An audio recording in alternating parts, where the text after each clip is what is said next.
Oi, meus amigos, bom dia, boa tarde, boa noite e boa madrugada aí, a depender da hora que você esteja estudando direito empresarial, a depender da hora que você esteja assistindo esse vídeo.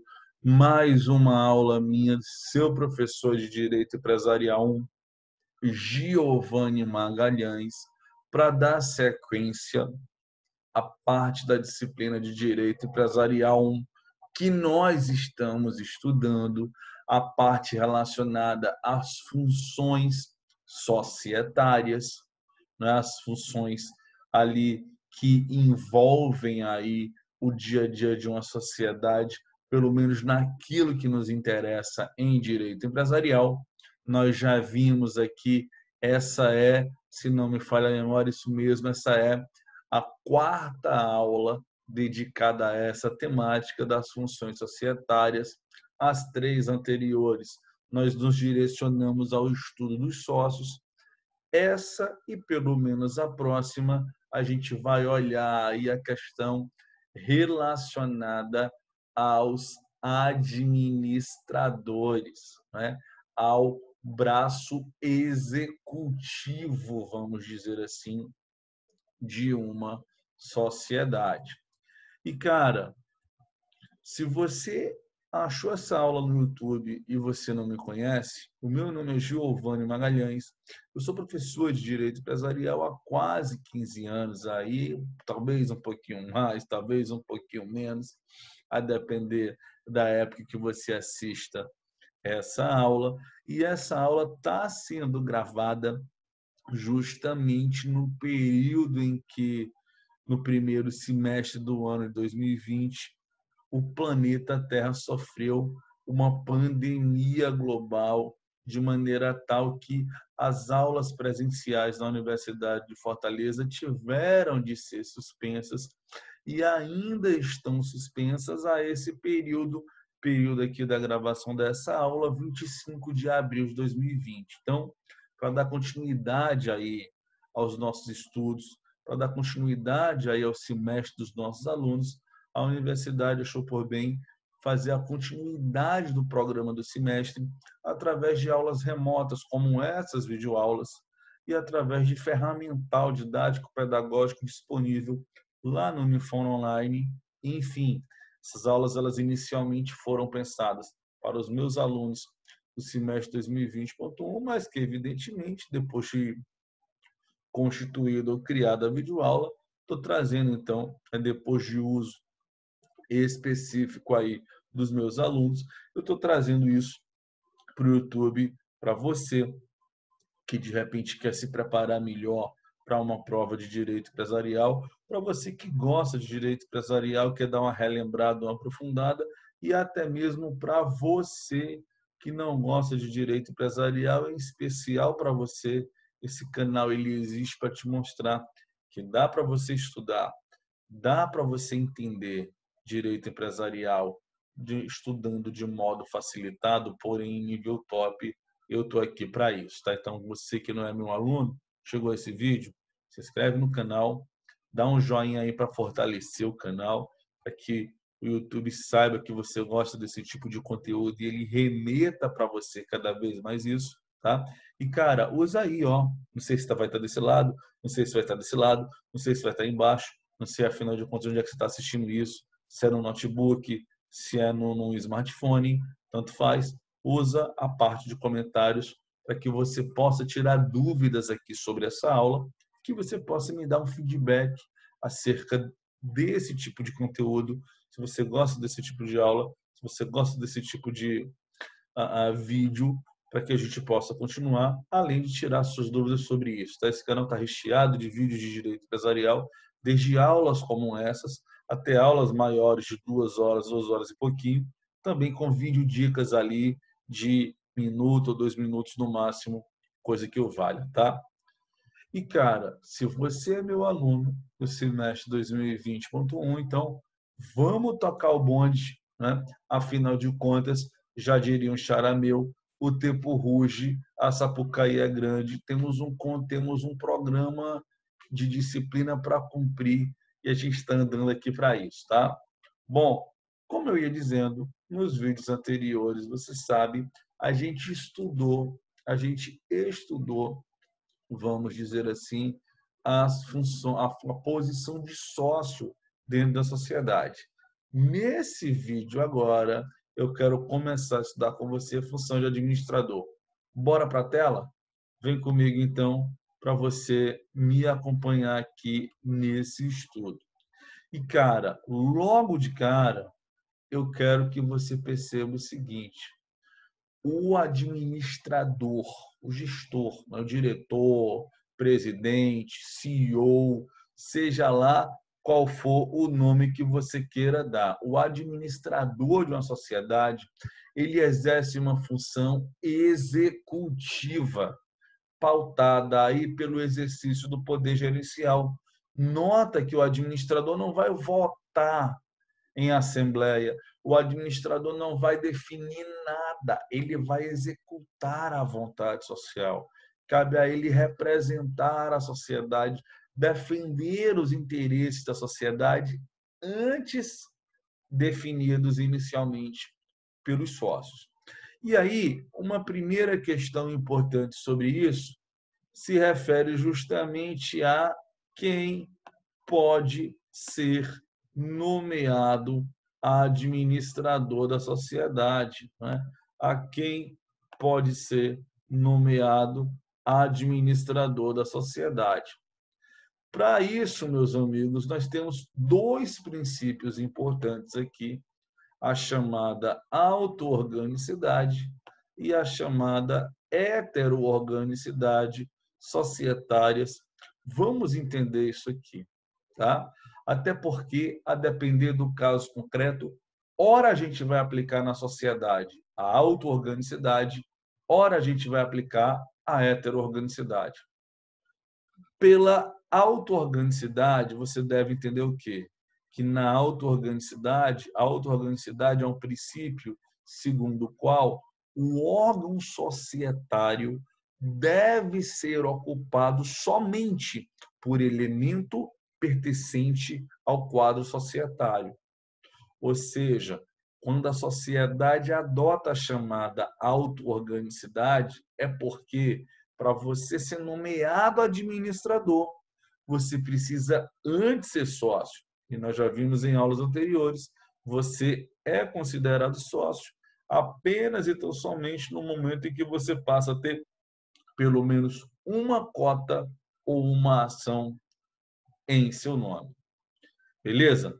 Já a heteroorganicidade, não. A heteroorganicidade é o princípio segundo o qual, tá? É o princípio segundo o qual o órgão societário pode ser ocupado por um elemento estranho ao quadro de sócios. Vale dizer, na heteroorganicidade, você não precisa ser sócio para ser nomeado administrador da sociedade. Terceira pessoa, mesmo que não seja detentora de capital, poderá ser nomeada gestor, poderá ser nomeada diretor, administrador, enfim, tenha o nome que tiver, numa sociedade que adote a heteroorganicidade. Nós vimos, inclusive, que essa classificação era importante porque ela é um dos contextos doutrinários que se utiliza para se definir uma sociedade como sendo sociedade de pessoas ou sociedade de capital.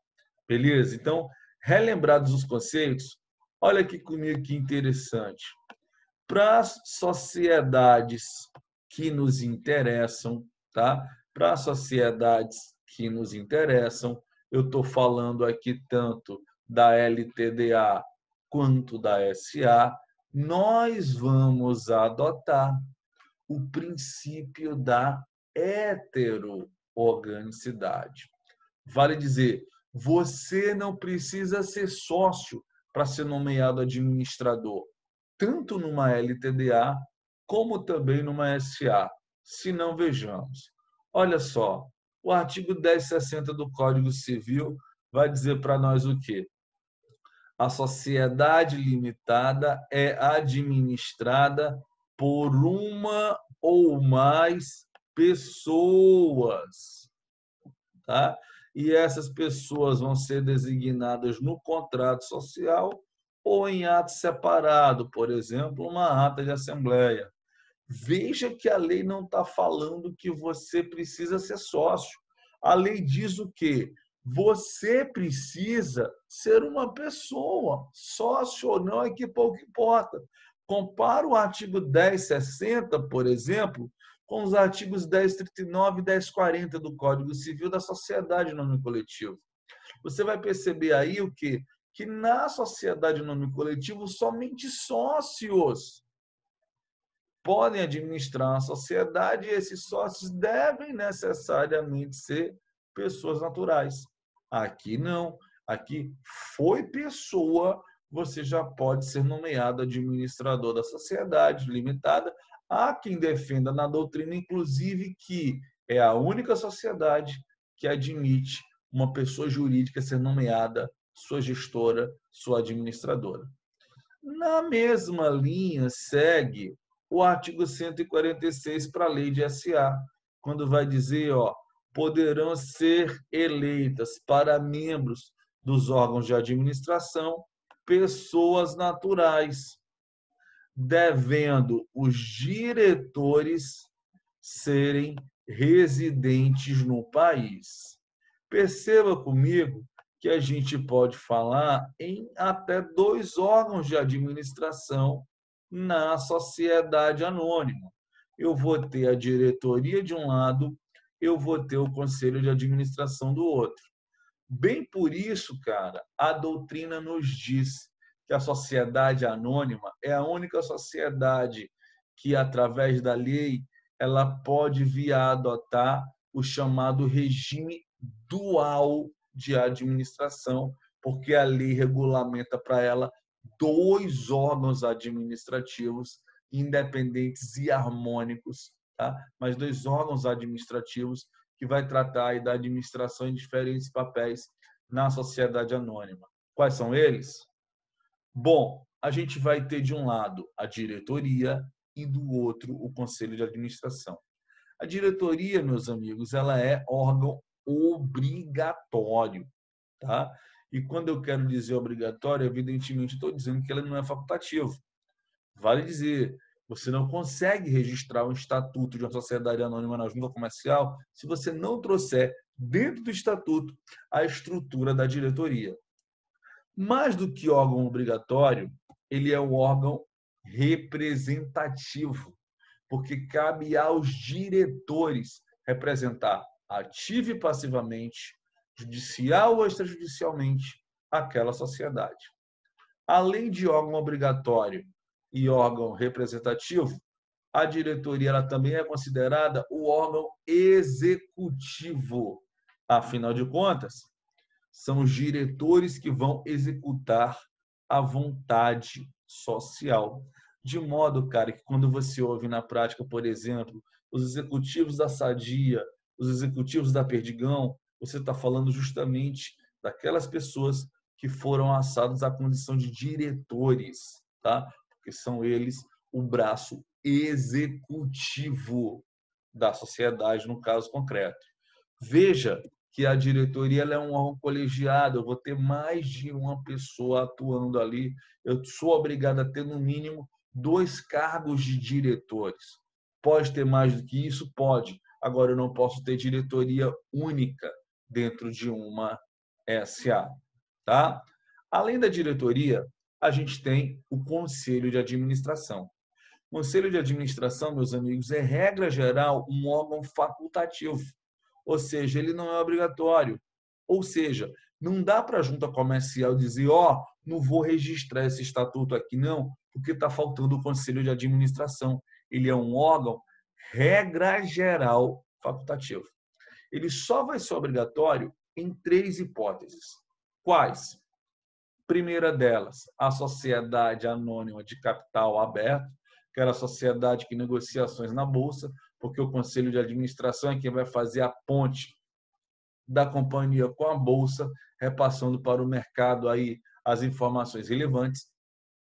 Além da sociedade de capital aberto, a sociedade de economia mista e a sociedade de capital autorizado, que é aquela sociedade que, na forma do artigo 168 da Lei 6404, ela tem a possibilidade de vir a aumentar o seu capital social sem precisar sofrer reforma estatutária, sem precisar de um aditivo. Nesses 3 casos, o conselho de administração passa a ser obrigatório. Fora disso, você só realiza se você quiser, para, enfim, praticar atos de governança corporativa ou coisa que o valha, tema que eu não vou entrar aqui, pelo menos não nesse momento. Tá? Importante, apesar de ser um órgão de administração, o Conselho de Administração ele é um órgão que detém poder político, ele é um órgão deliberativo, ele é um órgão que existe para deliberar. Você vai ver na Lei 6404 que é, por exemplo, função do Conselho de Administração justamente fixar as orientações gerais aí de funcionamento da companhia. Então, como é que a coisa funciona de maneira didática? Eu tenho primeiro a assembleia, que vai definir o que fazer. Dessa definição, isso desce para o conselho de administração, que vai definir como fazer, fixar cronogramas, prazos, metas e objetivos. E passado do conselho de administração, isso chega à diretoria para literalmente executar aquilo que a Assembleia definiu nos termos fixados pelo Conselho de Administração. Essa, portanto, é a dinâmica de órgão administrativa de uma sociedade que vai ter diretoria e vai ter conselho. Lembrando, Conselho de Administração, apesar dele deter poder político, dele ser um órgão deliberativo, é importante frisar, o órgão que detém o maior poder político dentro de uma SA é a Assembleia, porque é o único que tem poder para reformar o estatuto, para realizar aditivos. Tá? E, para finalizar esse ponto, é importante você perceber que o Conselho de Administração também é um órgão colegiado. Eu preciso ter, no mínimo, 3 conselheiros de administração, podendo ter mais que isso, lembrando que os conselheiros de administração eles não precisam residir no país. Os conselheiros de administração eles podem residir no exterior, inclusive o artigo 146 regulamenta aí no parágrafo 2º ou 3º como é que fica a situação do conselheiro que reside fora do país, né? Ele precisa aí manter no país procurador com poderes especiais que tenha procuração a um prazo no mínimo do dobro dos prazos de prescrição aí relacionados na lei, né, 6404, na verdade, o prazo mínimo do dobro do mandato, né? Porque o prazo de prescrição maior que a gente tem é 3 anos, mas, enfim, imagina, né? Você vai ser nomeado agora, 2020, para um mandato de 3 anos. Você precisa ter um procurador no país, caso você more fora, com um prazo de mandato de até pelo menos 2026, 3 anos após o final do encerramento.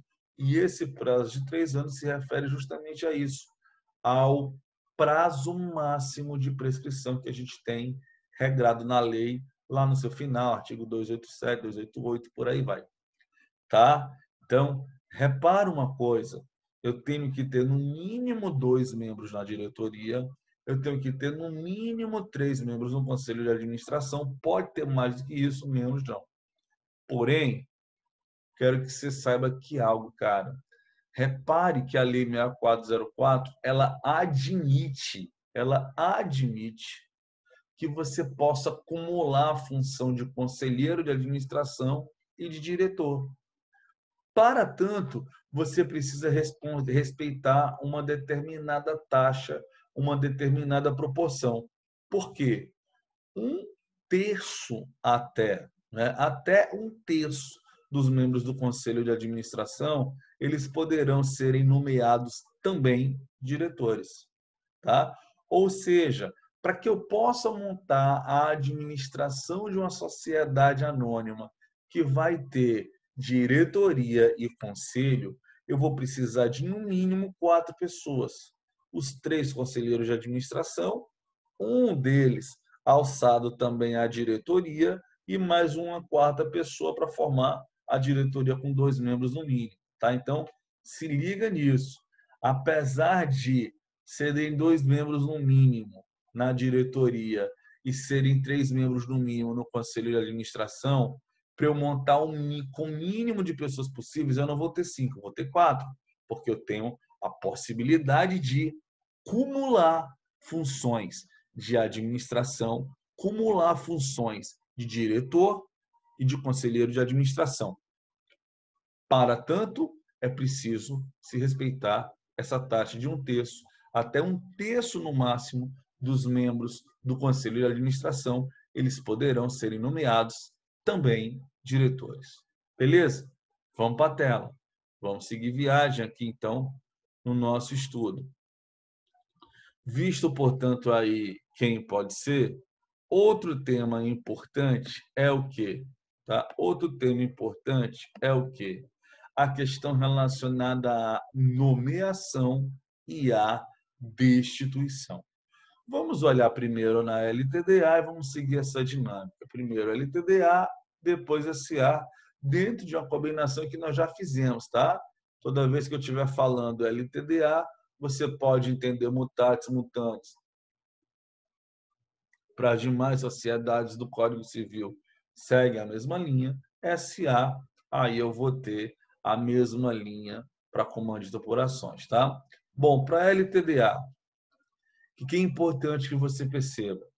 A nomeação, primeiro, né? A nomeação, primeiro, ela deve se dar no contrato social ou em ato separado, tá? Veja que das duas, uma.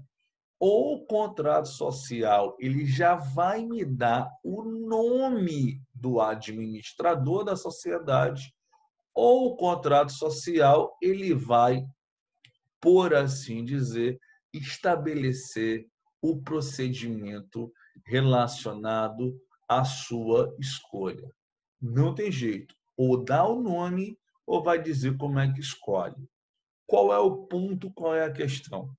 Estabelecendo aí o procedimento de escolha, esse contrato social ele vai, então, indicar para nós justamente o quê?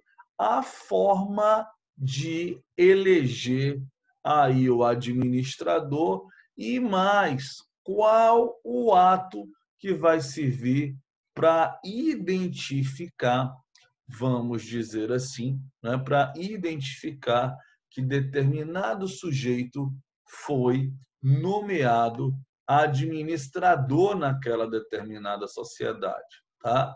Então, cabe, portanto, ao contrato social dizer uma dessas duas informações aí. Ou ele estabelece para nós, né? Ou ele estabelece para nós quem é o administrador, ou ele estabelece para nós quem é que vai, como é que esse cara será escolhido. O ato separado que a lei mencionou, o ato separado que a lei mencionou, não é um aditivo não, tá? O aditivo ele faz parte do contrato social. O ato separado é justamente o quê? A lei pode fixar, vamos nomear através de uma assembleia, de uma reunião de sócios, e esta ata de assembleia e esta ata da reunião de sócios vai ser o ato de nomeação desse determinado administrador, tá? Então, é importante que você perceba isso e, cara, seja como for, é bom que se diga, tá?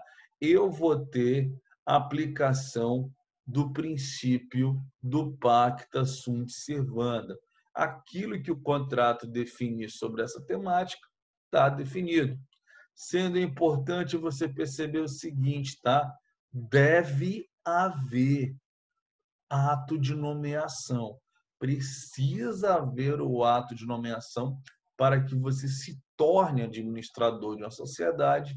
A gente tira isso do parágrafo único. A lógica, meus amigos, é exatamente a seguinte. Imagina que você está diante de uma sociedade que o contrato social diz expressamente que todos os sócios ali têm o poder de administração. O contrato social vai necessariamente te dar essa informação. Imagina também que eu sou sócio nessa sociedade e eu resolvo vender a minha cota para você. Acerta preço, faz lá registro na junta, etc. e tal. O fato é que você foi lá, me pagou, fizemos o aditivo, né? Fizemos o aditivo, você se tornou sócio em meu lugar nessa sociedade. Cara, se o seu aditivo de entrada não disser expressamente que você vai poder ser administrador naquela sociedade, você não será nomeado, né? Você não será considerado administrador ali. Vai precisar ter um aditivo específico. Os demais sócios que estavam no começo, o ato de nomeação foi o próprio contrato social. Você que está entrando vai precisar de aditivo específico lhe nomeando administrador da sociedade, tá? Deve sempre haver o ato de nomeação, apesar de se aplicar o pacta sunt servanda. Bom, o que acontece? Meus amigos, vejam bem, na regra geral, todo e qualquer assunto relacionado à administração na LTDA é resolvido, em regra, com base na maioria absoluta do capital social. Tá? Então, qualquer tipo de assunto que você imaginar em uma sociedade limitada, em regra, e ser resolvido pela maioria do capital, 50% mais um do capital, como se diz. Né?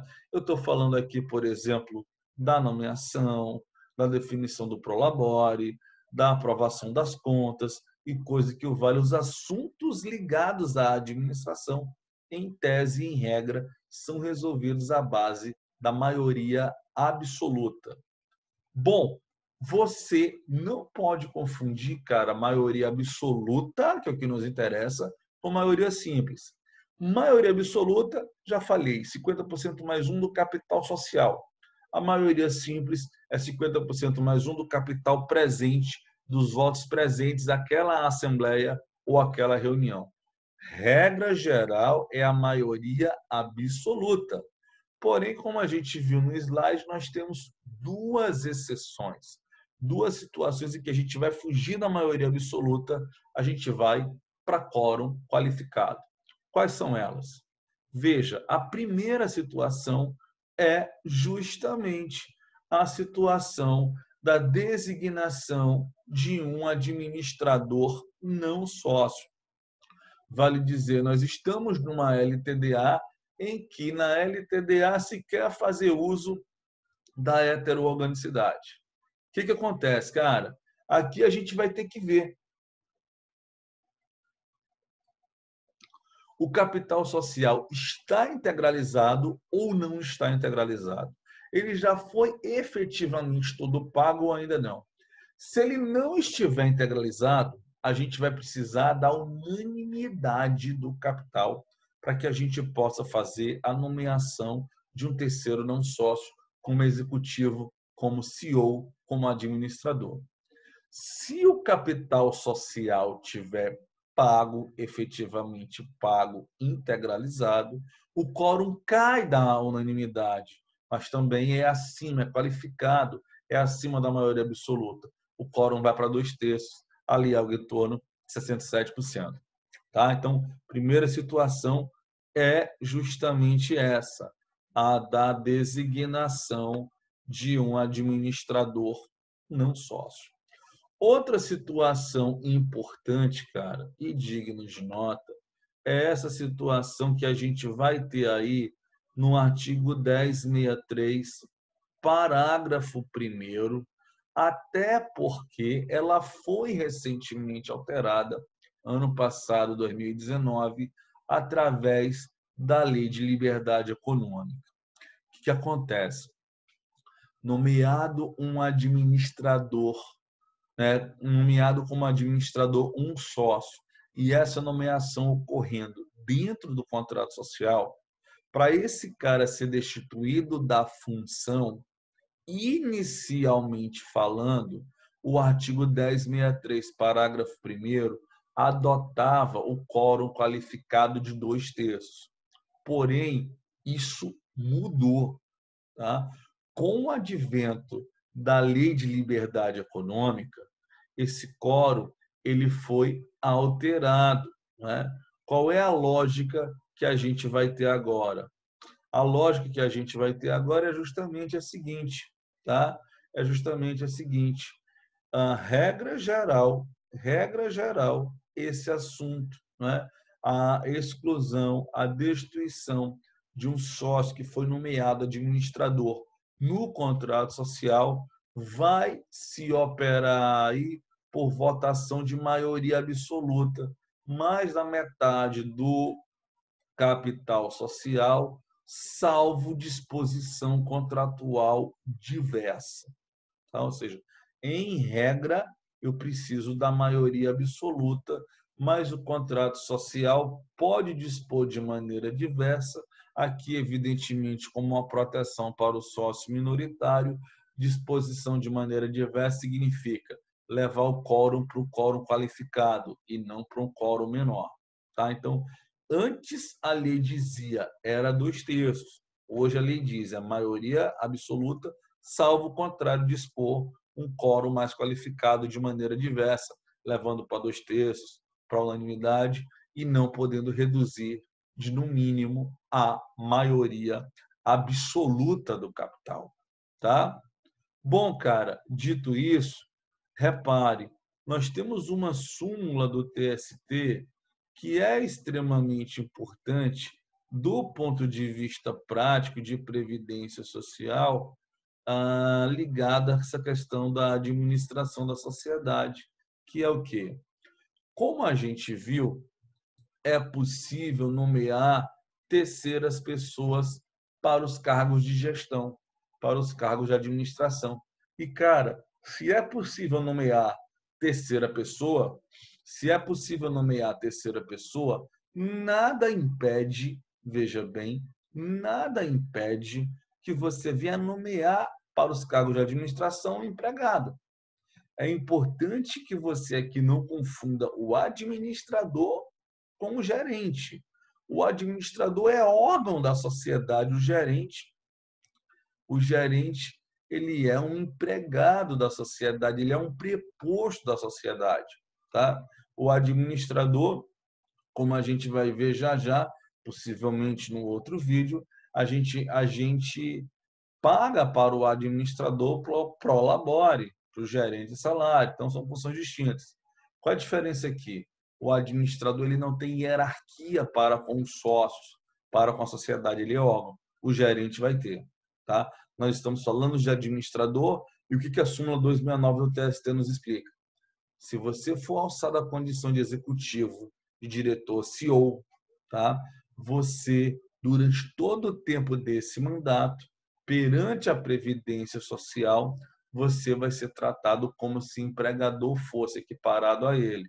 Tá? Ou seja, vão cessar aí, por assim dizer, os depósitos relativos ao FGTS, a sua contribuição previdenciária vai ser contribuição de empregador, né? Vai haver aí uma suspensão do contrato de trabalho durante todo o tempo em que você estiver na condição de CEO, coisa que é perfeitamente possível, perfeitamente viável, né? E até porque nessa condição você não vai guardar vínculo de subordinação. Guardando o vínculo de subordinação, aí não, o contrato de trabalho prevalece, eu vou ter a condição de gerente, tá? Bom, para a gente ir fechando essa videoaula, eu quero falar com você ainda sobre a questão da nomeação na sociedade anônima e para a gente poder falar também na destituição dela. Tá? O que acontece? Como a gente viu, nomeação e destituição na LTDA, eu tenho pacta sunt servanda. Aqui na SA, como é que vai funcionar? Veja, eu tenho a nomeação sendo dada em AGO e precisa ser respeitado o prazo previsto no mandato, que não pode ser superior a 3 anos. Então, veja, eu posso estabelecer no estatuto de uma companhia mandato de 1 ano, de 2 anos, ou até de, no máximo, 3 anos. E respeitando esse prazo de mandato previsto no estatuto, a AGO nomeia os administradores da sociedade. A destituição ela pode se dar a qualquer momento, a qualquer tempo, mesmo antes de fim do mandato. Daí a gente tem a questão relacionada aí à vacância dos cargos que a gente fala já. Então, é possível, né, que você venha a ser destituído sem estar numa AGO, tá? Apesar da AGO nomear, qualquer momento você pode vir a ser destituído sem nenhum problema. Sendo importante lembrar, sendo muito importante lembrar que, havendo diretoria e conselho de administração, né, como é que vai funcionar a dinâmica? Primeiro, a AGO ela vai nomear os conselheiros e depois os conselheiros nomeiam, por assim dizer, né? Os conselheiros nomeiam, por assim dizer, os diretores. Não tendo conselho de administração, a AGO nomeia diretamente os diretores. Se tiver, primeiro o conselho e o conselho, então, nomeia os diretores, até para a gente ver aquela questão da taxa de 1/3, que pode, de conselheiro, ser nomeado também diretor.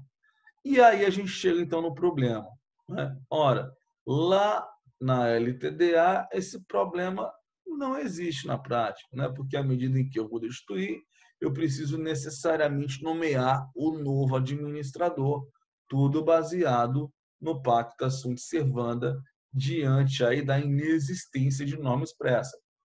Aqui não. Aqui a gente está vendo, a lei está nos mostrando isso.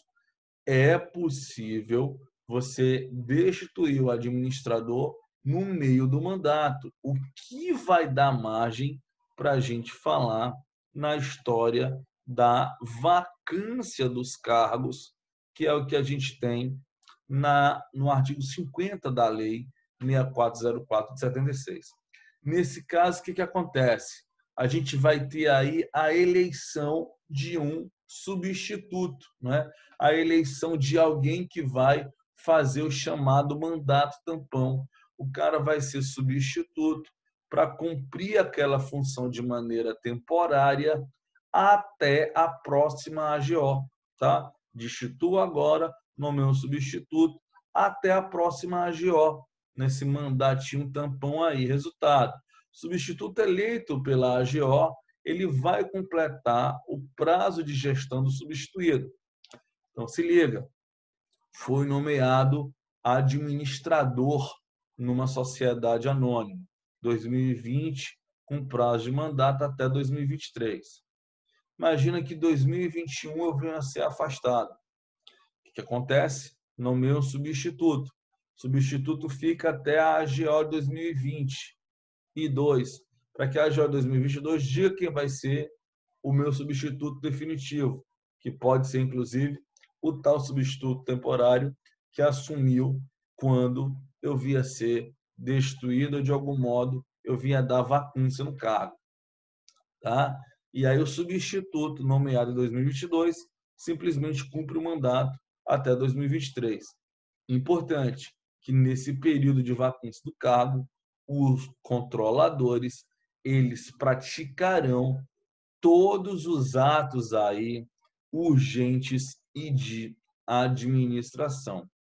Ou seja, dentro daquilo que é necessário para a administração da sociedade, dentro daquilo que é necessário para a sociedade ela evoluir no caso concreto, dentro daquilo que é necessário para a sociedade evoluir no caso concreto, tá? O controlador vai praticando ali os atos de gestão, a fim de que na sociedade não pare. Tem que ter sempre alguém que tem o poder da caneta. Beleza?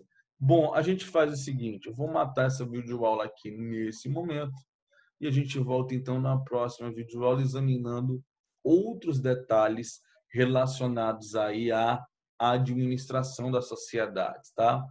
Cara, se você gostou dessa aula, dá um like aí, dá um joinha aí. Se você não conhecia esse canal, se inscreve nele para que você receba aí notificações toda vez que vídeos novos vierem a ser criados. E mais do que isso, tá? Usa aí as linhas de comentários para que a gente possa dialogar, para que a gente possa, enfim, fazer esse estudo de maneira coletiva e eu possa vir a sanar eventuais dúvidas que você ficou do conteúdo apresentado nessa videoaula. Valeu, até a próxima videoaula, então.